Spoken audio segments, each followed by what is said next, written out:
Halo adik-adik kelas pertama. Ketemu lagi sama Mas Lukas di kelas sekolah minggu online.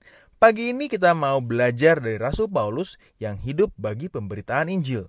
Sebelum kita mulai pelajaran kita hari ini, yuk kita berdoa terlebih dahulu. Tuhan Yesus yang baik, selamat pagi Bapak. Terima kasih kalau pagi ini kami sudah boleh bangun pagi dan mempersiapkan diri kami untuk mengikuti sekolah minggu. Tuhan berkati kami agar kami dapat memahami pelajaran sekolah minggu hari ini dengan baik. Tuhan, kami juga berdoa untuk teman-teman kami yang belum bisa ikut sekolah minggu hari ini. Berkati mereka agar dapat mengikuti sekolah minggu ini bersama-sama lagi kembali di minggu yang akan datang. Terima kasih Tuhan Yesus, kami sudah berdoa dan mengucap syukur. Haleluya. Amin. Kalian ingat gak sih sama cerita tentang Rasul Paulus? Sebelum bertobat, Paulus merupakan seorang yang menganiaya para pengikut Tuhan Yesus. Tapi setelah bertobat, Rasul Paulus menyerahkan seluruh hidupnya untuk melayani Tuhan dalam memberitakan Injil. Tuhan sendiri yang mengutus Paulus untuk memberitakan Injil. Dan Paulus menjadi pemberita Injil untuk orang Yahudi maupun bukan orang Yahudi. Dan dia tidak pilih-pilih tentang siapa orang yang akan diceritakan tentang kasih Tuhan Yesus. Paulus melakukan pekerjaan pemberitaan Injil ini dengan sungguh hati. Ia tidak hanya memberitakan Injil saja, tapi hidupnya juga diubah oleh Kristus. Hidup Paulus menjadi teladan bagi banyak orang.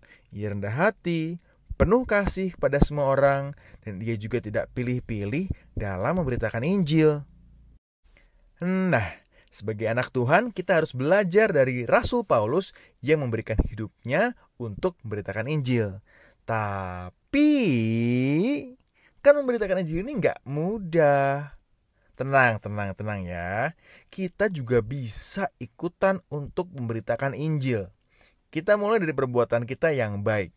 Gimana sih perbuatan yang baik itu? Kita nggak suka bohong, taat sama orang tua, nggak nyontek kalau lagi di sekolah, suka memberi, suka mengasihi semua orang.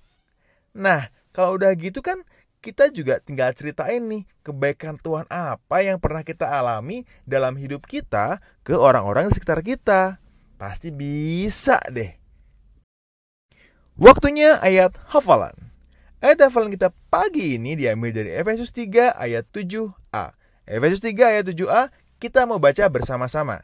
Siap ya? 1, 2, 3. Dari Injil itu aku telah menjadi pelayannya menurut pemberitaan kasih karunia Allah. Efesus 3 ayat 7a. Dari Injil itu aku telah menjadi pelayannya menurut pemberitaan kasih karunia Allah. Efesus 3 ayat 7a. Sekali lagi ya. Efesus 3 ayat 7a. Dari Injil itu aku telah menjadi pelayannya menurut pemberitaan kasih karunia Allah. Efesus 3 ayat 7a. Mari kita berdoa. Tuhan Yesus yang baik, selamat pagi Bapak. Terima kasih kalau pagi ini kami sudah boleh belajar dari teladannya Rasul Paulus. Pakai kami untuk boleh menjadi pemberita Injil dan mampukan kami untuk boleh menjadi teladan bagi orang-orang yang berada di sekitar kami. Terima kasih Tuhan Yesus, kami sudah berdoa dan mengucap syukur. Haleluya. Amin.